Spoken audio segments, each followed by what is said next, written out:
You have brilliant ideas and ambitious goals, but doubt creeps in every time you're about to take action. Every opportunity becomes a mental battlefield where you question your abilities, second-guess your decisions, and watch confidence drain away just when you need it most. I am Napoleon Bonaparte, the man who rose from a minor artillery officer to Emperor of France, conquering doubt along with nations. What I discovered about eliminating doubt forever will transform how you approach every challenge and opportunity in your life. The same principles that gave me unshakable confidence to face impossible odds can give you the certainty to pursue your biggest dreams without hesitation. Whether you're building armies or building careers, the fundamentals of conquering doubt remain as powerful today as they were on the battlefields of Europe. But first, like this video, subscribe for more imperial wisdom, and comment your location below. Let's see which corners of the world are ready to banish doubt forever and claim their destiny. Let me take you back to where it all began, to the moment I first understood doubt's poisonous power. I was 9 years old, clutching a letter I had written to my father, my hands trembling, not from cold, but from something far more dangerous, the fear that I would never be enough. The artifact I want you to see is that very letter, preserved now in the archives of history. In it, a small Corsican boy poured out his heart about feeling like an outsider, about his thick accent that marked him as different, about the noble French boys who mocked his provincial origins. I can still remember the weight of that doubt pressing down on my chest as I wrote those words. At the Royal Military School of Brienne, doubt became my constant companion. While other cadets spoke of their family estates and royal connections, I sat silent, knowing I was the scholarship boy from a conquered island. Every morning, I woke to whispers about the little Corsican. Every meal was eaten under the stares of boys who saw me as beneath them. Doubt whispered its familiar poison. You don't belong here. You'll never be one of them. You're destined to fail. But here's what I discovered in those dark dormitory nights. Doubt wasn't just an emotion. It was an enemy as real as any Austrian or Prussian army I would later face. It had strategy, it had tactics, and it was winning the war for my soul. I watched doubt defeat other promising cadets, saw it turn brilliant minds into cautious, hesitant shells of what they could have been. The turning point came during a mathematics examination. As I solved complex artillery calculations with ease, I realized something profound. My mind was sharper than theirs, my hunger fiercer, my vision clearer. The very circumstances that had bred my doubt, my outsider status, my hunger for acceptance, my desperate need to prove myself, had also forged strengths they could never possess. That night, I made a declaration that would change everything. I wrote in my journal, "I will not be conquered by doubt, I will conquer it." Those words marked the beginning of my transformation from a doubtful boy into the man who would reshape Europe. Years later, as I studied military strategy and analyzed the anatomy of defeat, I began to understand doubt with the precision of a surgeon examining a disease. I kept a strategic war map in my quarters, one that told a story of hesitation and failure. This map, marked with erasure marks and crossed-out strategies, became my greatest teacher about doubt's destructive power. You see, I had witnessed brilliant generals lose battles not because their strategies were flawed, but because doubt crept into their decision-making at the crucial moment. They would develop perfect plans, position their forces flawlessly, then hesitate when the moment of execution arrived. Those erasure marks on my map represented every instance where doubt had murdered certainty. Through careful observation, I discovered that doubt attacks the mind in 3 distinct stages, like a military campaign designed to destroy your confidence. First comes the whisper, that quiet voice suggesting you might be wrong, that perhaps you should reconsider. Most people dismiss this as natural caution, but I recognized it as the enemy's advance guard, testing your defenses. The second stage is the flood of alternatives. Suddenly, your clear vision becomes clouded with endless possibilities, each one seeming equally valid. This is doubt's main assault, designed to overwhelm your decision-making capacity. I watched officers freeze in battle as their minds became battlefields of competing options, their troops dying while they debated. The third and final stage is paralysis, the complete inability to act. By this point, doubt has achieved total victory. The opportunity passes, the moment is lost, and defeat becomes inevitable. I saw this pattern repeat countless times in both military and civilian life. But here's what I discovered that changed everything. Doubt is more dangerous than any external enemy because it attacks from within your own mind. An Austrian cannon might kill your body, but doubt kills your spirit before the battle even begins. It whispers that you're not ready, not qualified, not destined for greatness.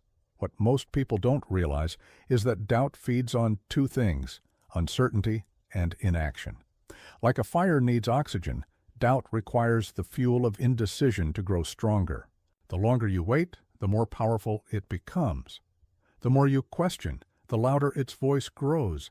I began to see doubt as I would see any enemy force, something to be studied, understood, and ultimately defeated. This wasn't about positive thinking or self-help platitudes. This was about understanding the mechanics of mental warfare and developing strategies to win. The moment I understood doubt's true nature, I could begin to develop weapons against it. Every great victory starts with knowing your enemy, and doubt had revealed all its secrets to me. October 5th, 1795. The date is burned into my memory like a brand, for it was the day I discovered what life feels like when doubt dies completely. I stood in the courtyard of the Tuileries Palace, facing the most important moment of my young career, with the fate of the French Republic hanging in the balance. The artifact that represents this transformation is the very cannon I used that day, a simple artillery piece that became the instrument of my metamorphosis. Royalist rebels were marching on Paris, 30,000 strong, determined to overthrow the government. The Directory had chosen me, a relatively unknown artillery officer, to defend the city with a handful of troops and whatever weapons I could gather. As I positioned those cannons, doubt made its final assault on my mind. The whispers came fast and fierce. "You're too young for this responsibility. These are experienced soldiers marching against you. You'll be remembered as the man who lost Paris." For a moment, standing there in the dawn light, I felt the familiar weight of uncertainty pressing down on my shoulders. But then something extraordinary happened. As I looked down the barrel of that cannon, calculating angles and distances, my military training took over. The mathematics were clear, the positioning was perfect, the strategy was sound. In that instant, doubt encountered something it couldn't overcome: absolute technical certainty backed by thorough preparation. I had spent years mastering artillery, studying ballistics, understanding the science of war. When the moment of truth arrived, my competence spoke louder than my fears. I gave the order to fire, and with the roar of those cannons, something inside me changed forever. The grape shot scattered the enemy, but more importantly, it scattered every doubt I had ever harbored about my destiny. In that moment, I discovered a profound truth.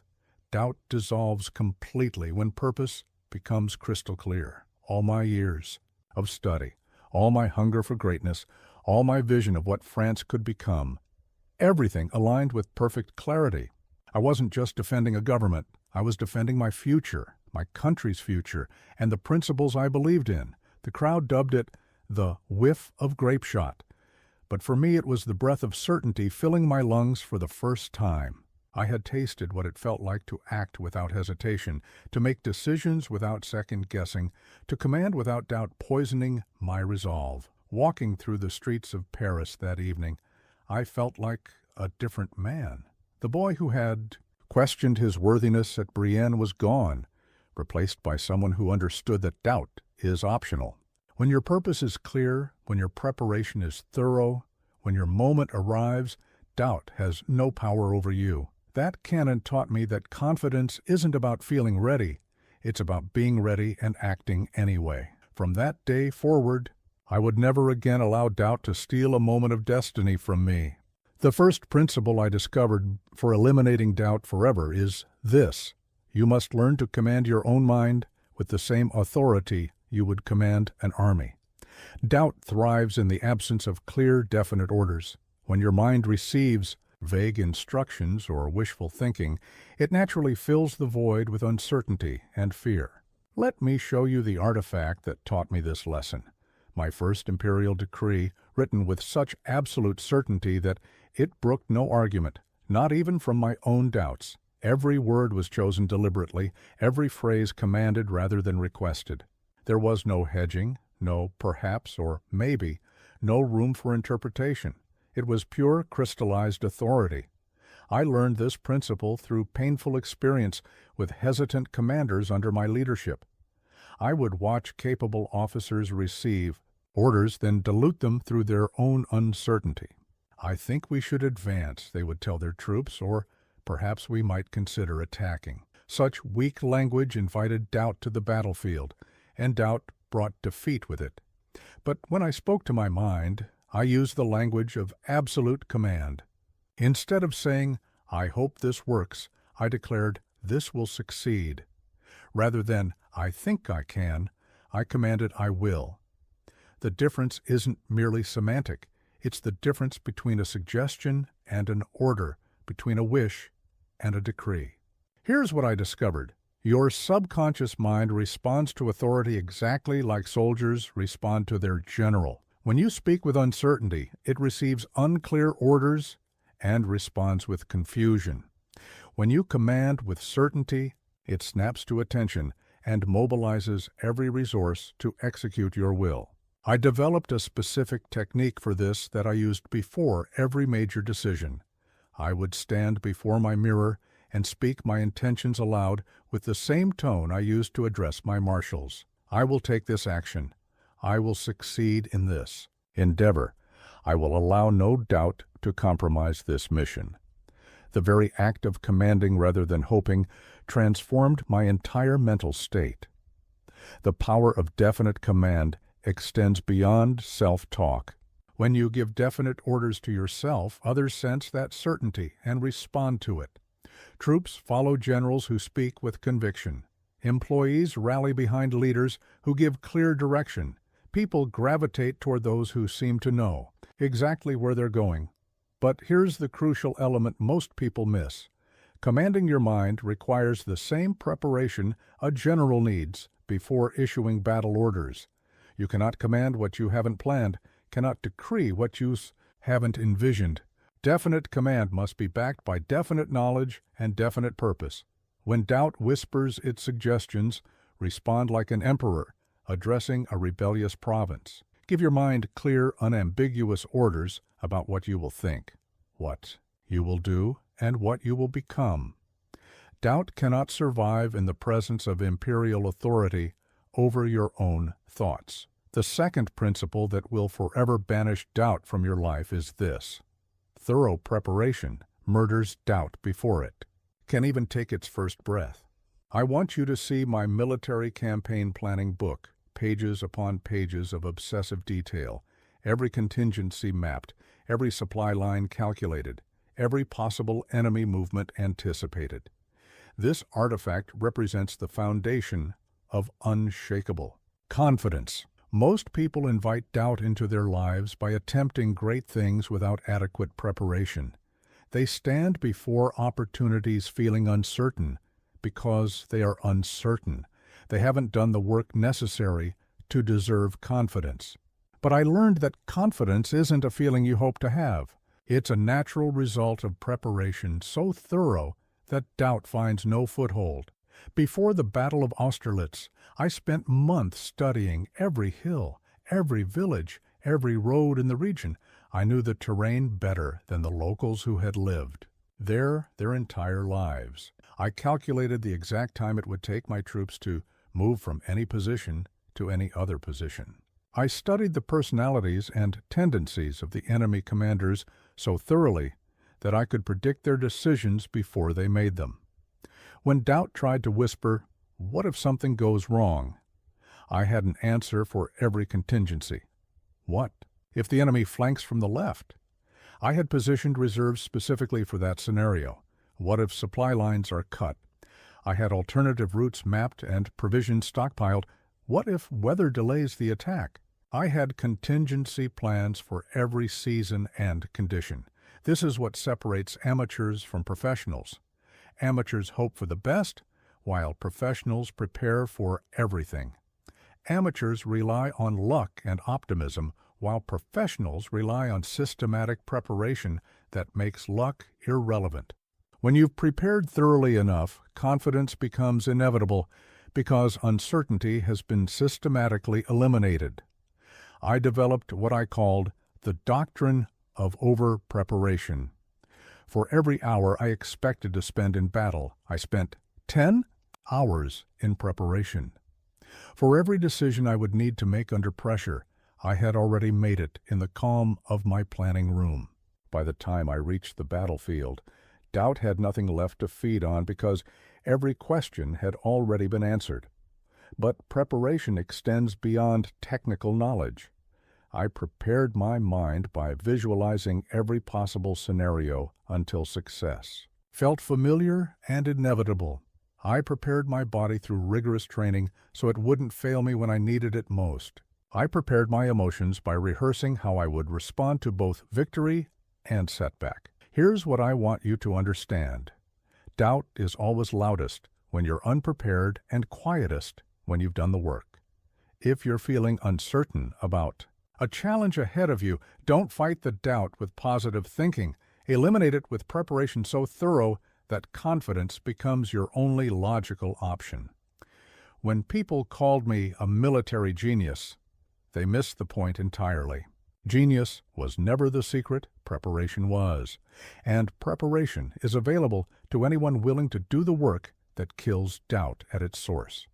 The third principle for destroying doubt forever is perhaps the most counterintuitive. You must embrace calculated risk as the sworn enemy of doubt. Playing it safe guarantees doubt's victory because safety is an illusion that breeds more uncertainty than action ever could. Let me show you the painting I commissioned of my crossing the Alps, a moment of calculated audacity that exemplifies this principle perfectly. Most people believe that taking risks creates doubt, but I discovered the opposite truth. Doubt thrives in the comfortable middle ground where nothing significant is attempted and nothing significant is achieved.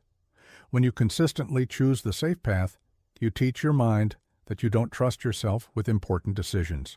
This creates a cycle where doubt grows stronger with each avoided challenge, but calculated risk based on careful analysis rather than reckless impulse, destroys doubt by proving your capability to handle uncertainty. When I decided to cross the Alps with 40,000 men, it wasn't a desperate gamble. It was a calculated decision based on extensive reconnaissance, weather analysis, and strategic positioning. The risk was real, but it was measured, planned, and purposeful. Here's what I learned about the mathematics of risk. Every great opportunity contains elements of uncertainty, but so does every safe choice. The person who stays in the unsatisfying job to avoid risk is taking the risk that better opportunities will pass them by. The general who avoids battle to preserve his army risks losing the war through inaction. Safety itself is a risk disguised as security. I developed a systematic approach to risk assessment that transformed fear into fuel for action. First, I would identify the worst possible outcome and prepare contingency plans for it. Then, I would calculate the probability of that outcome occurring. Finally, I would weigh the cost of potential failure against the cost of certain mediocrity that comes from inaction. This process revealed something profound. Most of the risks we fear are far less dangerous than the slow death of unrealized potential. The risk of attempting greatness and failing is almost always preferable to the guarantee of a life spent wondering what if.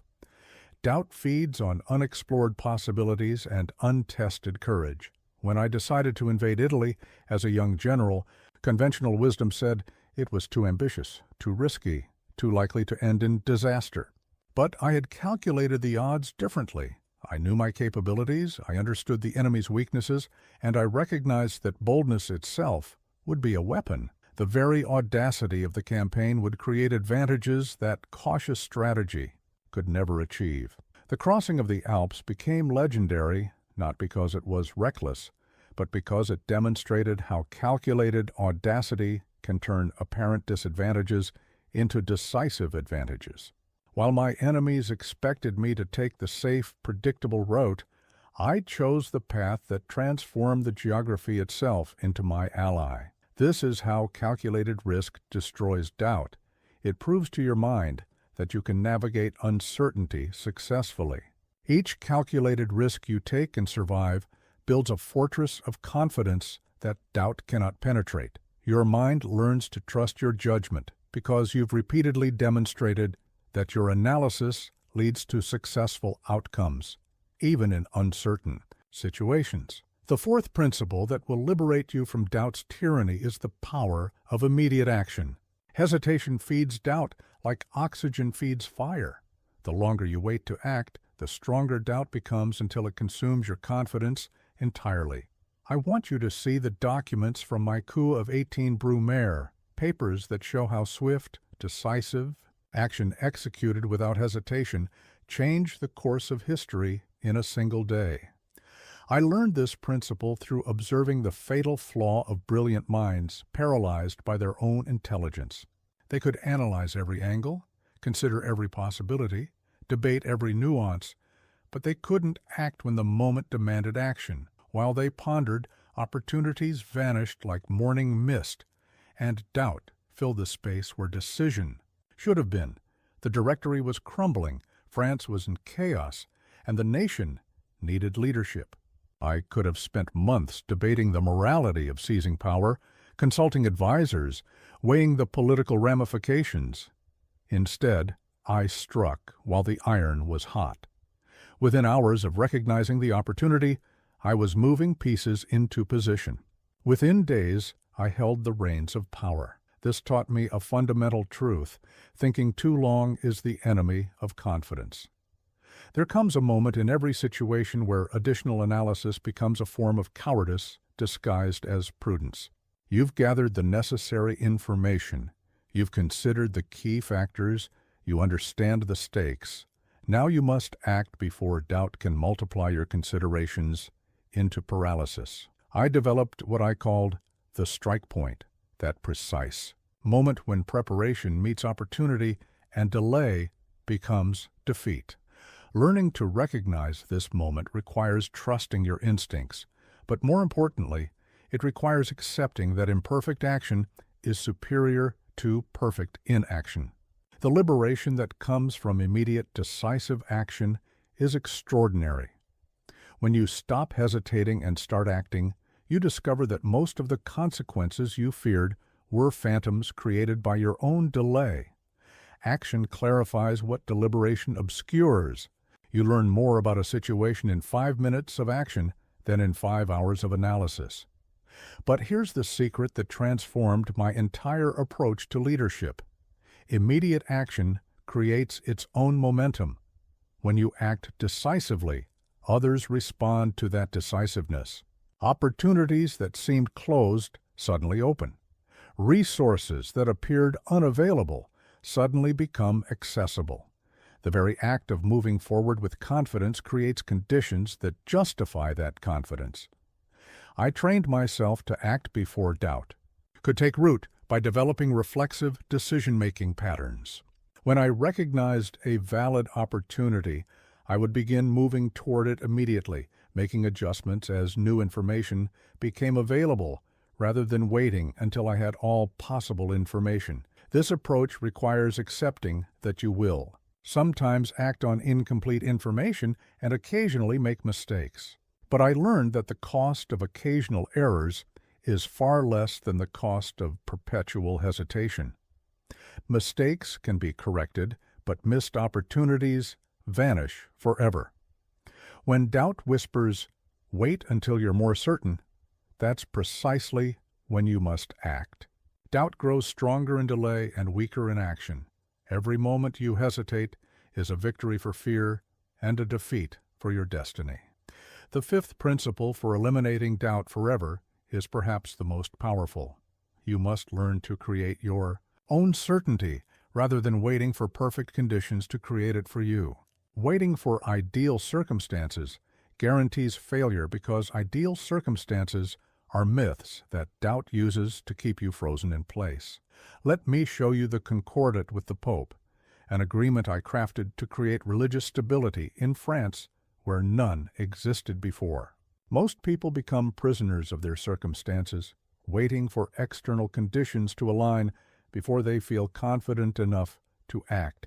They wait for the economy to improve before starting their business, for their skills to be perfect before taking on challenges, for others to believe in them before they believe in themselves. This is exactly how doubt maintains its stranglehold on human potential. But I discovered something that revolutionized my understanding of leadership. Certainty isn't something you find, it's something you forge. When I became first consul, France was torn apart by religious division. Catholics and revolutionaries were at each other's throats, creating instability that threatened everything I was trying to build. I could have waited for the religious tensions to resolve naturally, but that might have taken decades. Instead, I decided to create certainty where none existed. I negotiated the Concordat with Pope Pius VII, essentially manufacturing a solution that satisfied both religious and secular interests. I didn't wait for the perfect compromise to emerge. I created it through the force of my will and the clarity of my vision. This taught me that leaders don't wait for favorable winds. They adjust their sails and create their own weather. Every great achievement in history came from someone who refused to wait for ideal conditions and instead created the conditions they needed through decisive action. Here's what I learned about manufacturing certainty. It begins with accepting complete responsibility for your outcomes, regardless of external circumstances. When you stop hoping for favorable conditions and start creating them, doubt loses its primary weapon, the excuse that circumstances aren't right for success. I developed a systematic approach to creating certainty that I called forging fortune. First, I would clearly define the outcome I wanted, regardless of current obstacles. Then I would identify the minimum conditions necessary to achieve that outcome. Finally, I would take whatever actions were required to create those conditions, regardless of what others considered possible or practical. This approach requires abandoning the comfortable illusion that success depends on luck, timing, or other people's decisions. When you accept that your destiny depends entirely on what you choose to create, rather than what circumstances choose to provide, doubt loses its power to paralyze you. The secret most people never discover is that confidence itself creates the conditions that justify confidence. When you act with certainty, others respond to that certainty. When you move forward as if success is inevitable, you attract the resources and opportunities that make success inevitable. I learned to speak about my plans not as hopes or dreams, but as certainties that simply hadn't manifested yet. When I am emperor, rather than if I become emperor. When we conquer Europe, rather than if we can conquer Europe. This wasn't arrogance. It was the deliberate creation of mental certainty that would become physical reality. But here's the crucial distinction. Creating your own certainty doesn't mean ignoring reality. It means refusing to be limited by current reality. I acknowledged obstacles without accepting them as permanent. I recognized challenges without surrendering to them. When you learn to create certainty through action rather than waiting for circumstances to provide it, you become unstoppable. Doubt cannot survive in the presence of someone who consistently proves that they can bend reality to match their vision. The sixth principle for destroying doubt forever is building an impenetrable fortress of self-belief that no external criticism or setback can breach. I want you to see the personal mirror from Malmaison, where I practiced my speeches and reinforced my self-image as a man destined for greatness. This simple artifact represents one of the most powerful weapons against doubt ever devised. Most people construct their self-belief on the shifting sands of external validation. They feel confident when others praise them and doubtful when others criticize them. This makes them prisoners of other people's opinions and guarantees that doubt will return whenever approval is withdrawn. But I learned to build my confidence on the bedrock of inner conviction that no external force could shake. Every morning before that mirror, I would look into my own eyes and reinforce the truth of my destiny, not through empty affirmations or wishful thinking, but through deliberate programming of my self-image based on evidence I had gathered about my own capabilities. I would remind myself of battles won, obstacles overcome, and visions successfully transformed into reality. This daily practice taught me that self-belief is not a feeling, it's a discipline. Like physical strength, it must be exercised regularly or it atrophies. Most people wait for self-belief to arrive naturally, but I learned to cultivate it systematically through deliberate mental training. Here's what I discovered about the architecture of unshakable self-belief. It must be built on 3 foundations. First, accurate self-assessment of your genuine strengths and capabilities. Second, a clear vision of who you are becoming that's larger than who you currently are. Third, systematic reinforcement of that vision through daily mental practice. The mirror sessions weren't about telling myself comfortable lies. They were about programming my subconscious mind with truths about my potential that my conscious mind might forget under pressure. When doubt attacked during crucial moments, my programmed self-belief would respond automatically, like a fortress wall repelling enemy arrows. I learned to distinguish between arrogance and authentic self-belief. Arrogance is brittle. It cracks under pressure because it's built on comparison with others rather than solid knowledge of self. True self-belief is flexible but unbreakable because it's rooted in realistic assessment of your abilities combined with unwavering commitment to your growth. But here's the secret that most people miss. Building authentic self-belief requires becoming someone worthy of that belief. You cannot program yourself to believe in capabilities you haven't developed or achievements you haven't earned. The mirror work was powerful because it was backed by evidence of actual accomplishments. This is why external validation is the enemy of inner certainty. When you depend on others to tell you who you are, you abdicate the responsibility for building genuine self-knowledge. You become a weather vane, spinning with every change in others. Opinions, rather than a compass, always pointing toward your true north. I developed specific techniques for reinforcing self-belief that became automatic responses to doubt's attacks. When doubt whispered, "You're not qualified," my programmed response was immediate. I have successfully navigated challenges more difficult than this. When doubt suggested, "You don't deserve this opportunity," my mind automatically replied, "I have earned this through preparation and previous victories." The transformation was remarkable.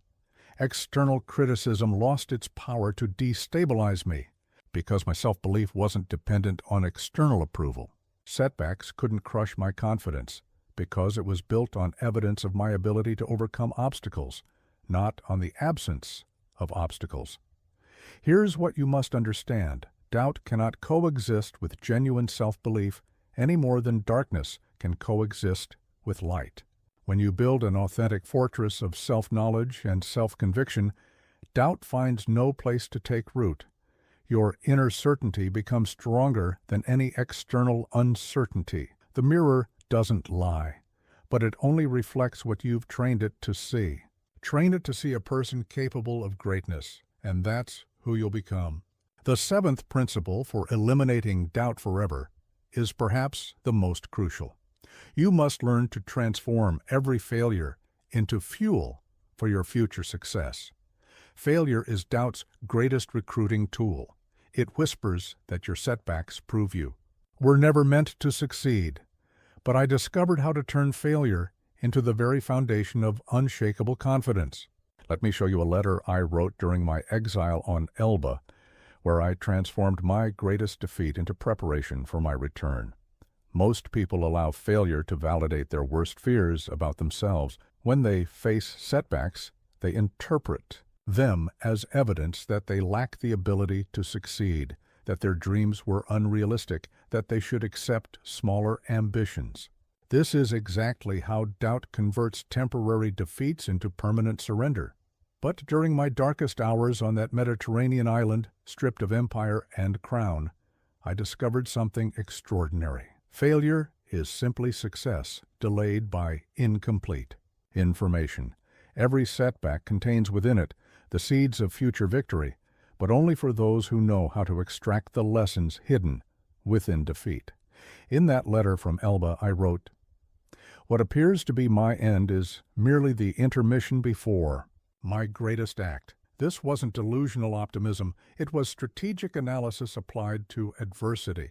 I spent those months studying every mistake I had made, every decision that had led to my downfall, every weakness in my approach that had allowed my enemies to defeat me.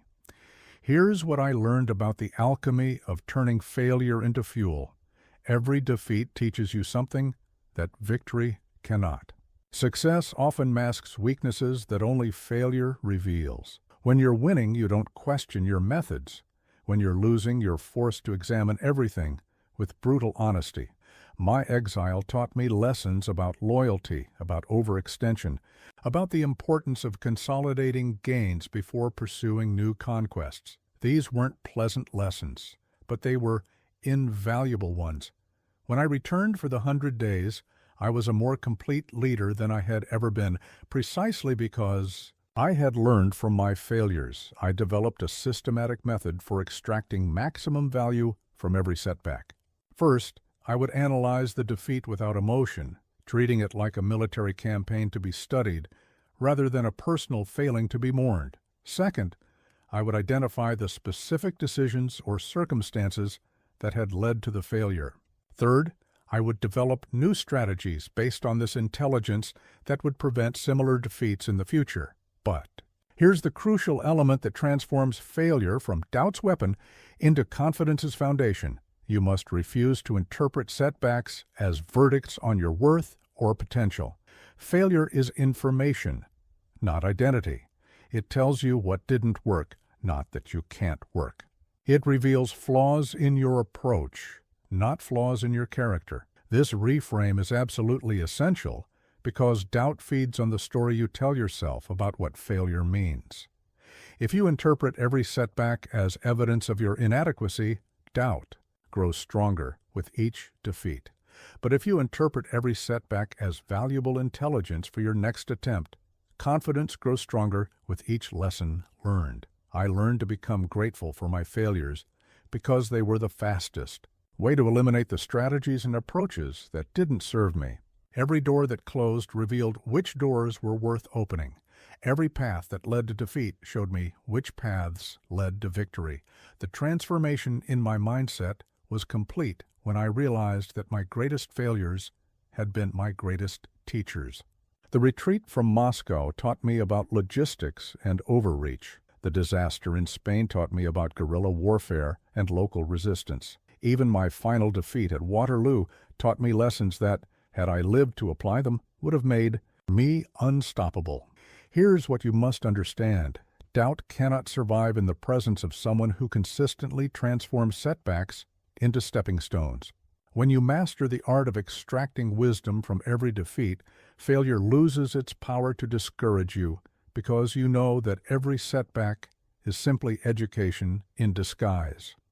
The person who has learned to fail forward becomes truly unstoppable because they understand that temporary defeats are simply the price of permanent education.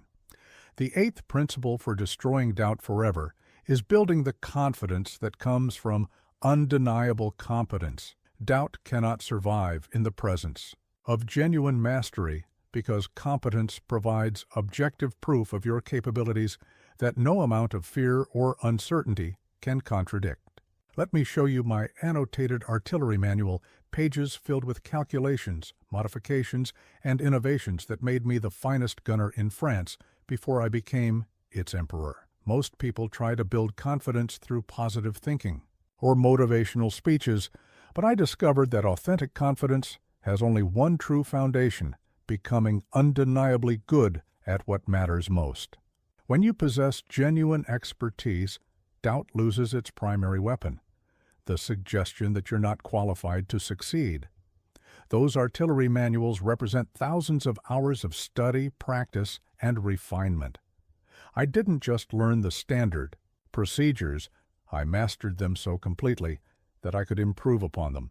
I understood the mathematics of ballistics so thoroughly that I could calculate trajectories in my head while under enemy fire. This wasn't just knowledge, it was competence so complete that it became instinctive. Here's what I discovered about the relationship between skill and certainty. Doubt thrives in the gap between what you attempt and what you've mastered. When that gap is large, uncertainty is natural and confidence is forced. But when your competence exceeds the demands of your situation, confidence becomes inevitable, because your capabilities speak louder than your fears. The transformation in my self-perception was dramatic once I achieved true mastery of artillery. I no longer hoped my strategies would work. I knew they would work, because I understood the principles so completely that success became predictable. When other officers debated the feasibility of certain tactical moves, I could calculate their exact probability of success. But competence goes beyond technical skills. I mastered the art of reading terrain so completely that I could visualize how battles would unfold before they began. I studied human nature so thoroughly that I could predict how men would respond under different types of pressure. I understood logistics so completely that I could supply armies across vast distances where others saw only impossibility. This comprehensive mastery created what I call fortress confidence, confidence so solid that doubt cannot penetrate it because it's built on evidence rather than hope. When doubt whispered this plan might fail, my competence responded with, I have calculated every variable and prepared for every contingency. Here's the crucial insight that most people miss. Building competence requires embracing the discomfort of incompetence. You must be willing to be bad at something long enough to become good at it, and good at it long enough to become great at it. Most people avoid this process because initial incompetence triggers doubt. But this is precisely why competence becomes such a powerful weapon against uncertainty. I developed a systematic approach to building mastery that I applied to every domain that mattered to my success. First, I would study the fundamental principles until I understood them better than my instructors. Then I would practice those principles under increasingly difficult conditions until they became automatic. Finally, I would innovate upon those principles to create advantages that others couldn't replicate. This process revealed something profound. Genuine expertise doesn't just eliminate doubt about your current capabilities, it gives you confidence in your ability to master whatever new challenges arise. When you've proven to yourself that you can achieve mastery in one domain, you know you can achieve it in others. The artillery expertise became the foundation for strategic expertise, which became the foundation for political expertise. Each mastery built upon the previous one, creating an expanding circle of competence that doubt could never fully encompass. But here's what you must understand. Competence must be real, not imagined. Doubt has an uncanny ability to detect authentic expertise versus superficial knowledge. You cannot fool your subconscious mind with surface-level understanding. It knows the difference between genuine mastery and clever mimicry. When you commit to building real competence in the areas that matter most to your success, you create an unshakable foundation for confidence that no external circumstance can destroy. Doubt cannot argue with mastery because mastery speaks in the language of results, not opinions. The person who has achieved genuine competence becomes immune to doubt suggestions because they possess objective proof of their capabilities that no amount of fear can contradict. The ninth principle for eliminating doubt forever is developing a vision so compelling and vivid that doubt simply cannot compete with it. Small dreams invite big doubts, but when your vision is larger than your fears, doubt loses its power to paralyze you. Let me show you my hand-drawn map of a unified Europe under my rule. Not a fantasy, but a detailed blueprint that became more real to me than my current circumstances. Most people unknowingly invite doubt into their lives by setting goals that are too small to inspire genuine passion.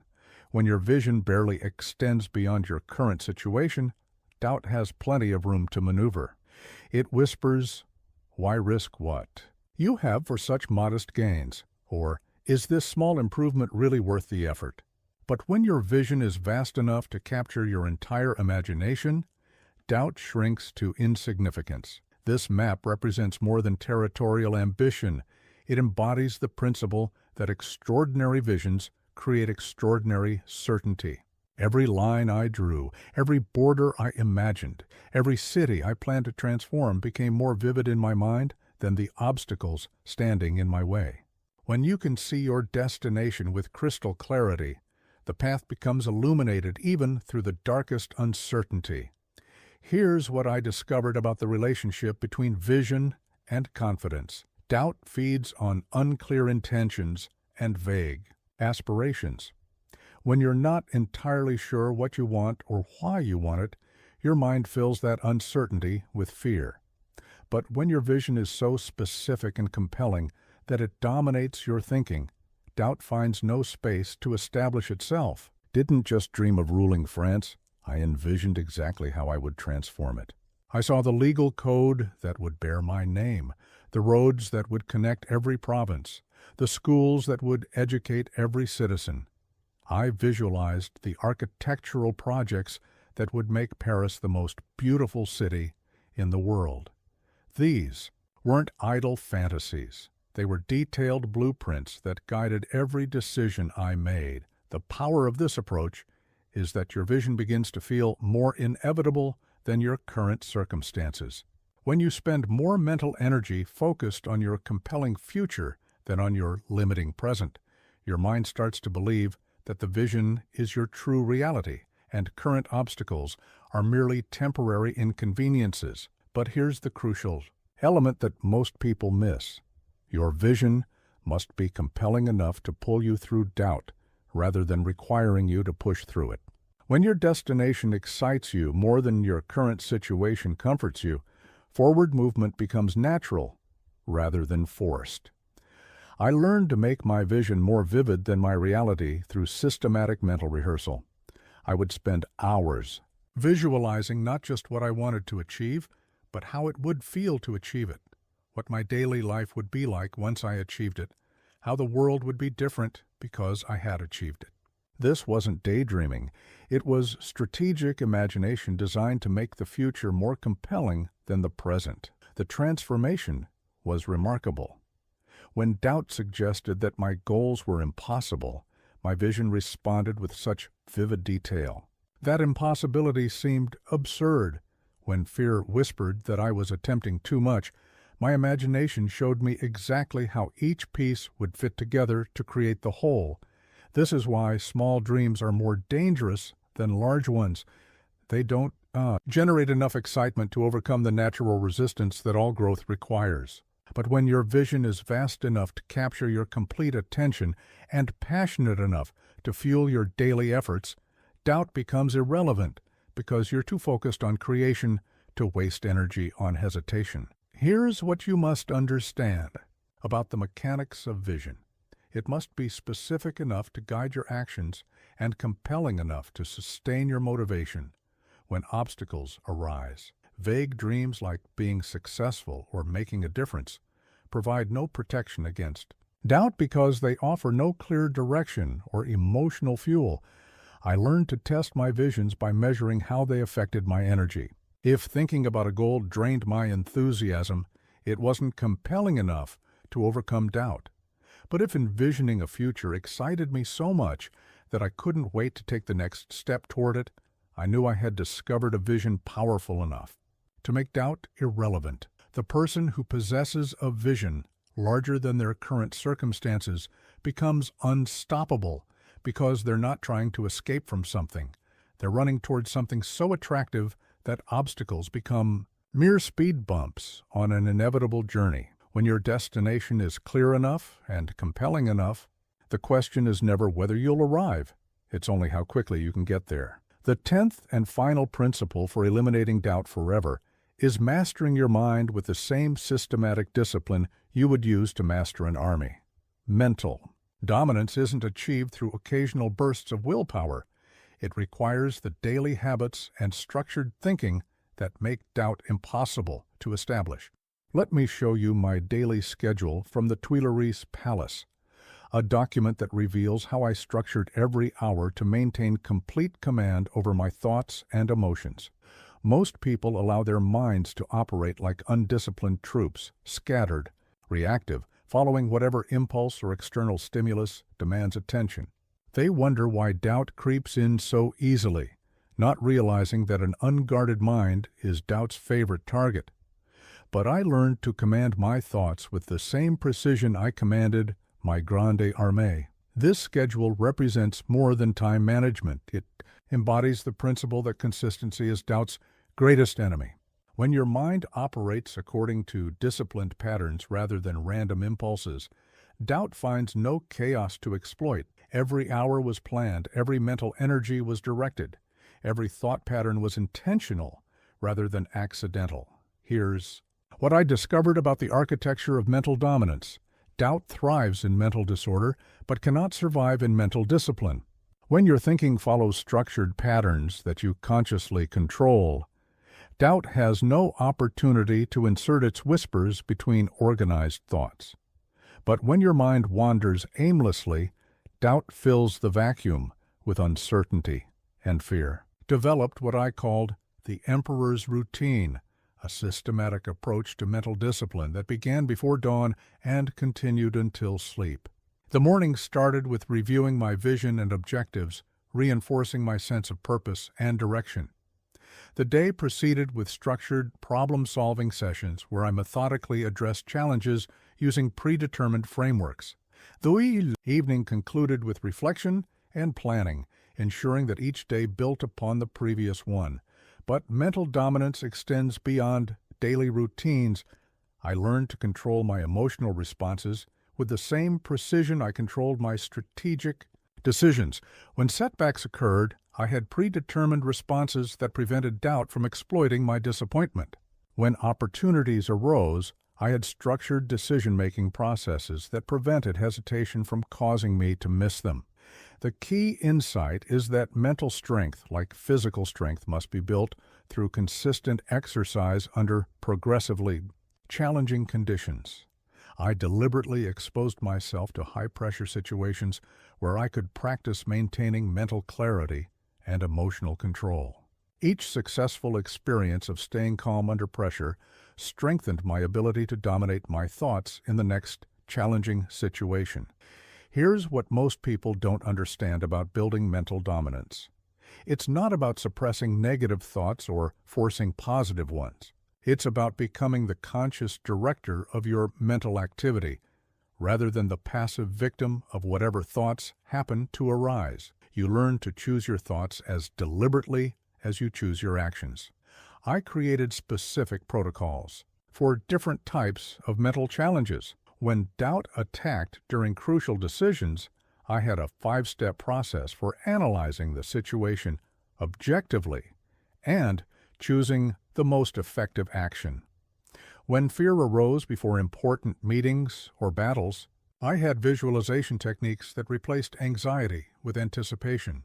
When discouragement threatened after setbacks, I had reflection exercises that extracted lessons and renewed motivation. The transformation was extraordinary.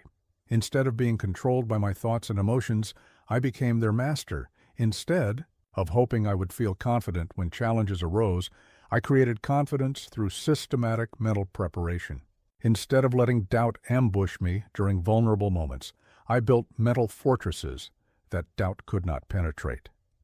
But here's the crucial element that separates temporary willpower from permanent mental dominance. The habits must become so automatic that they operate without conscious effort.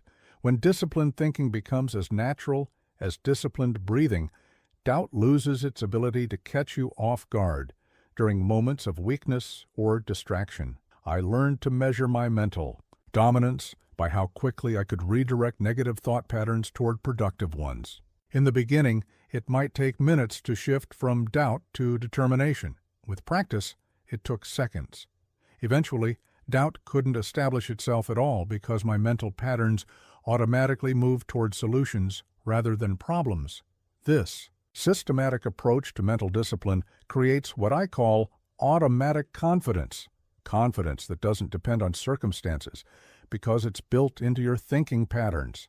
When your mind habitually focuses on capabilities rather than limitations, on opportunities rather than obstacles, on solutions rather than problems, doubt has nowhere to take root. The person who achieves true mental dominance becomes immune to doubt's attacks because their mind operates like a well-trained army, disciplined, focused, and responsive to conscious command rather than external circumstances. Mental dominance is the ultimate weapon against doubt because it gives you conscious control over the battlefield where doubt wages its war, your own mind. June 18th, 1815, Waterloo. The ultimate test of everything I had learned about conquering doubt arrived on a Belgian battlefield where the fate of my empire hung in the balance. Let me show you the final orders I gave that day, documents that reveal how a man can maintain absolute certainty even when facing impossible odds and inevitable defeat. Everything I had taught myself about eliminating doubt would be tested in the crucible of my greatest challenge. The coalition forces outnumbered mine significantly. My veterans were exhausted from the rapid march. The terrain favored my enemies. By every rational calculation, the odds were against me. Yet as I reviewed those battle orders that morning, my handwriting was steady, my instructions were clear, and my confidence was unshakable. This was the moment I discovered the ultimate truth about doubt-free living. True confidence isn't dependent on favorable circumstances. When you've built authentic mastery over doubt using the 10 principles I've shared with you, that confidence survives even when everything goes wrong. Doubt tries to convince you that confidence requires certainty of victory, but I learned that genuine confidence requires only certainty of effort. Standing on that battlefield, watching the morning mist rise from the trampled grass, I felt no doubt about my decision to fight.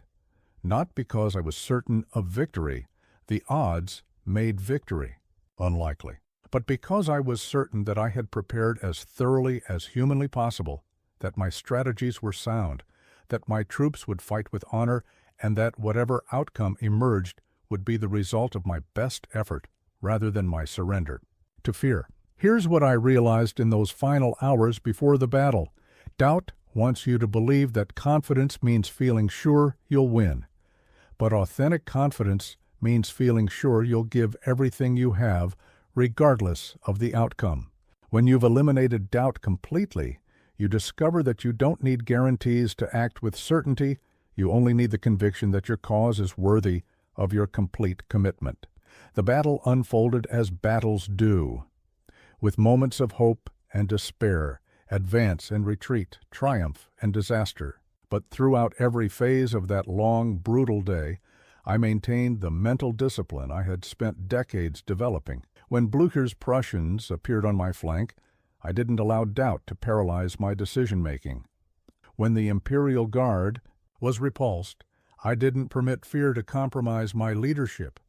Even as the tide turned decisively against me, even as my army began to dissolve around me, I continued to issue orders with the same calm authority I had maintained during my greatest victories. The 10 principles had become so ingrained in my thinking that they operated automatically, like a fortress that continues to protect its inhabitants even when under siege. But here's the most profound lesson Waterloo taught me about conquering. Doubt True victory isn't measured by outcomes alone, but by the quality of effort you bring to worthy challenges. When you live without doubt, you discover that some defeats are more honorable than easy victories, that attempting great things and failing is superior to attempting small things and succeeding. The man who rode away from Waterloo was not the same man who had arrived. I had tested my principles against the ultimate challenge and discovered that they held firm even in defeat. The confidence I had built through 20 years of applying these methods didn't crumble when external circumstances collapsed. It actually grew stronger because it had proven itself in the harshest possible test. In those final moments on the battlefield, as I watched my empire dissolve, I felt no regret about the path I had chosen. I had lived without doubt, acted with complete conviction, and given everything I had to a vision worthy of that effort. The outcome was disappointing, but the effort was complete, and that completeness gave me a peace that no victory could have provided. This is what you must understand about the ultimate test of doubt-free living. It's not whether you achieve every goal you set, but whether you pursue them with complete conviction and maximum effort. When you eliminate doubt completely, you discover that you can face any outcome with dignity because you know you held nothing back. Waterloo taught me that the principles for conquering doubt don't guarantee external success. They guarantee internal integrity. They don't promise that you'll win every battle. They promise that you'll fight every battle with honor. They don't ensure that circumstances will always favor you. They ensure that you'll remain true to yourself regardless of circumstances. The ultimate proof that I had truly conquered doubt came not in my victories, but in my willingness to face certain defeat without hesitation when duty demanded it. When you've eliminated doubt completely, you become capable of actions that transcend personal consequences because they're motivated by principles larger than personal comfort. Now let me show you how to apply these 10 principles to conquer doubt in your modern world. The battlefield may have changed from European plains to corporate offices, from military campaigns to career advancement, from conquering nations to building businesses, but the weapons against doubt remain as powerful today as they were 2 centuries ago. I want you to see my reflection journal from St. Helena, where even in exile, I continued planning and preparing for future opportunities, because the habit of living without doubt never ends. The first principle, definite command, applies directly to how you speak to yourself about your goals and capabilities. Instead of saying, "I hope to get promoted," command your mind with, "I will earn this promotion through superior performance." Replace, "I think I can start a business," with, "I will build this business using systematic planning and execution." Your subconscious mind responds to authority, and doubt cannot survive in the presence of clear, definite mental commands. The second principle, thorough preparation, becomes your systematic approach to eliminating uncertainty in any field. Whether you're preparing for a job interview, starting a new relationship, or launching a creative project, over-preparation gives you the confidence that comes from knowing you've done everything possible to ensure success. Doubt thrives on the unknown, but withers when confronted with comprehensive knowledge. The third principle, calculated risk, transforms how you approach opportunities in your career and personal life. Instead of avoiding risks because they feel uncertain, you learn to analyze them systematically and embrace those that offer favorable risk-to-reward ratios. The person who takes calculated risks consistently builds confidence through successful navigation of uncertainty, while the person who avoids all risks builds doubt through untested capabilities. The fourth principle, immediate action, revolutionizes how you handle decision-making in your daily life. When you recognize a valid opportunity or reach the threshold of adequate information, you act before doubt can multiply your considerations into paralysis. This doesn't mean being reckless. It means trusting your preparation and moving forward decisively when the moment is right. The fifth principle, creating your own certainty, empowers you to stop waiting for perfect conditions and start creating the conditions you need.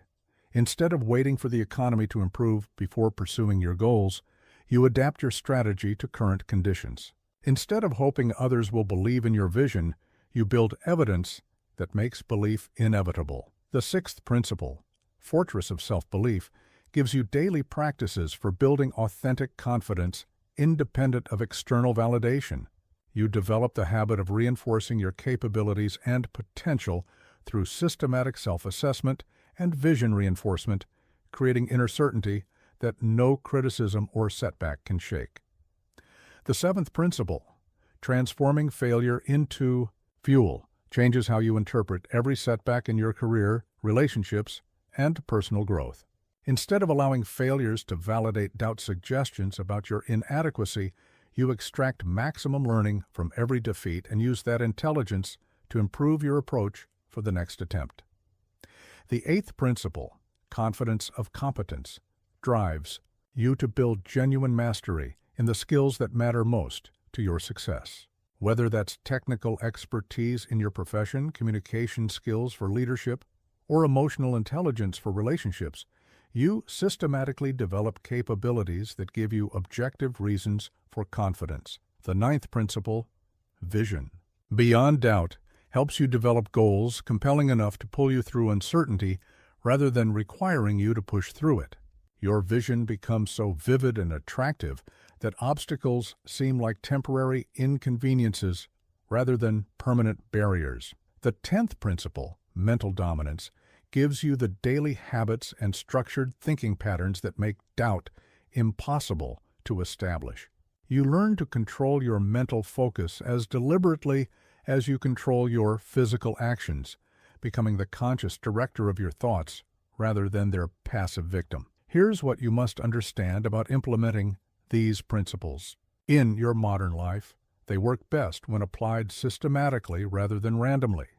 Choose the principle that addresses your greatest area of doubt. Master it completely, then move to the next one. Build your confidence methodically, like constructing a fortress that grows stronger with each completed section.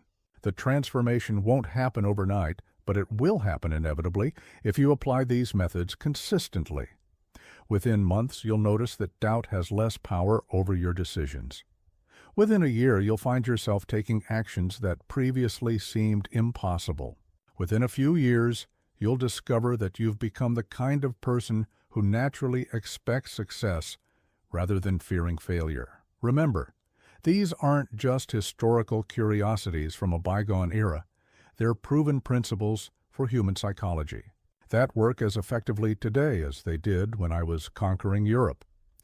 The mind that doubts in a modern office operates by the same rules as the mind that doubted on ancient battlefields. As my time on this earth drew to a close, I reflected on what it truly means to live a life without doubt's poison coursing through your veins. Let me share with you my final testament, the deathbed writings that captured my unwavering belief in the mission I had pursued and the principles I had lived by. Even facing the ultimate uncertainty of death, my conviction remained unshakable, because I had learned to build confidence on foundations that transcend circumstances. What I want you to remember above all else is this: conquering doubt isn't about never facing uncertainty. It's about developing such complete mastery over your response to uncertainty that doubt loses its power to paralyze you. The person who has truly eliminated doubt doesn't avoid challenging situations. They seek them out because they've learned that uncertainty is where growth lives and greatness is forged.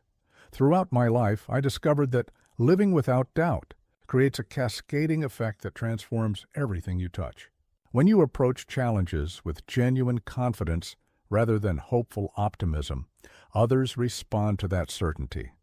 When you make decisions without the hesitation that doubt breeds, opportunities that seemed closed suddenly open.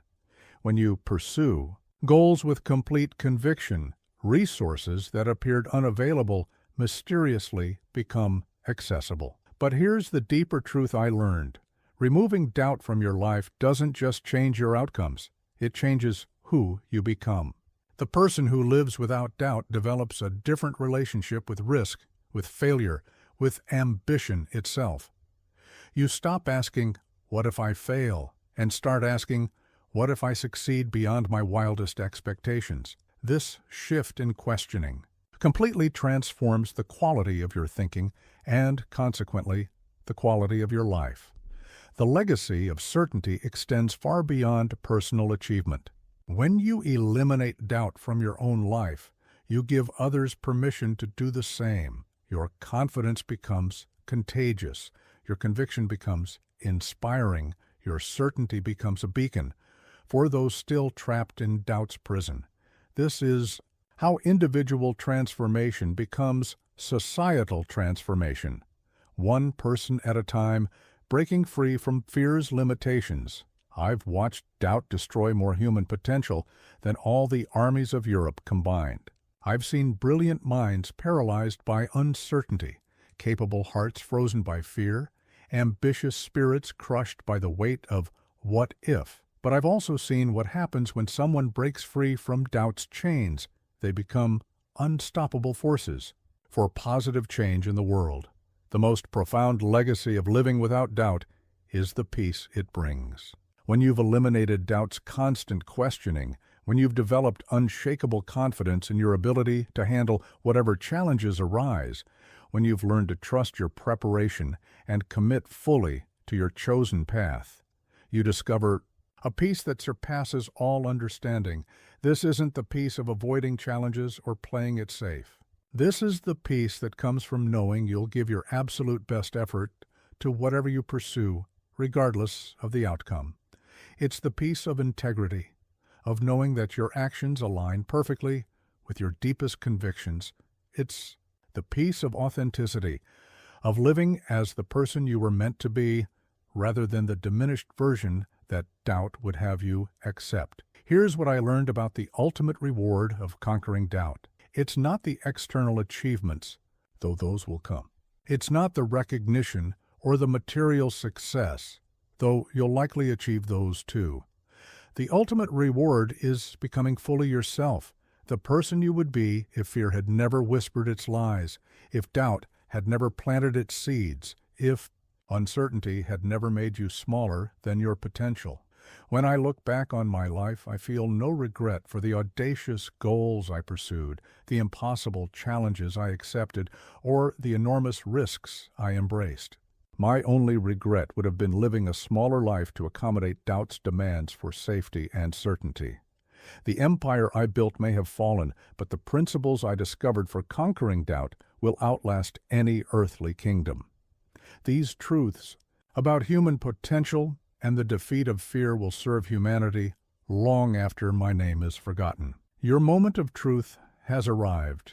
Before you stands an empty crown, not the physical symbol of earthly power, but the metaphorical crown that represents the leadership potential in every person who conquers doubt.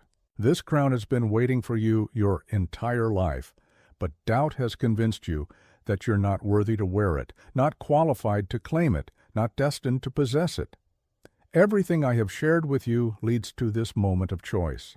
You can continue living as doubt's subject, accepting the limitations it imposes, settling for the smaller version of yourself that fear finds acceptable. Or you can claim your imperial destiny by applying these 10 principles until doubt no longer has any power over your decisions, your dreams, or your daily life. I am challenging you personally to begin this transformation immediately, not tomorrow. Not next week, not when conditions are more favorable. Now. Choose one area of your life where doubt currently holds you prisoner. Maybe it's the career change you've been contemplating but never pursuing. Perhaps it's the relationship you want, but fear you don't deserve. It could be the business you dream of starting, but convince yourself is too risky. Take that one area and apply the first principle. Definite command. Stop hoping things might work out and start commanding that they will work out through your systematic effort. Replace every uncertain phrase in your self-talk with definite declarations of your intentions. Instead of, "I might try," say, "I will execute." Instead of, "If things go well," say, "When I succeed through preparation and action." Then immediately move to the second principle, the certainty of preparation. Begin over-preparing for your chosen. Challenge today. Study everything you can about your goal, research every angle, anticipate every obstacle, and develop contingency plans for every scenario. Preparation is the fast track to confidence because it eliminates the unknown factors that doubt uses to breed uncertainty. But here's my personal challenge to you. Don't stop with one principle. Master each one systematically until all 10 become automatic responses to any situation that would have previously triggered doubt. Build your empire of confidence methodically, like constructing a fortress that grows stronger with each completed section. The empire you can build when doubt no longer rules you is limited only by the size of your vision and the consistency of your effort. When you eliminate doubt's whispers about your inadequacy, you discover capabilities you never knew you possessed. When you stop questioning whether you deserve success, you start creating results that make the question irrelevant. This is your imperial destiny, not to rule over others, but to rule over your own fears, your own limitations, your own doubts. The crown that awaits you is the crown of personal sovereignty, of mental freedom, of unshakable confidence in your ability to handle whatever challenges life presents. I have given you the weapons. I have shared the strategy. I have shown you the path from doubt's dungeon to confidence's throne. The only question remaining is whether you'll use what you've learned or return to the comfortable prison of limitation that doubt has built around your potential. History will remember those who chose greatness over safety, action over hesitation, conviction over comfort. The choice is yours, but choose quickly, because every moment you delay is a victory for doubt and a defeat for your destiny. Claim your crown. Begin your reign. The empire of confidence awaits your command.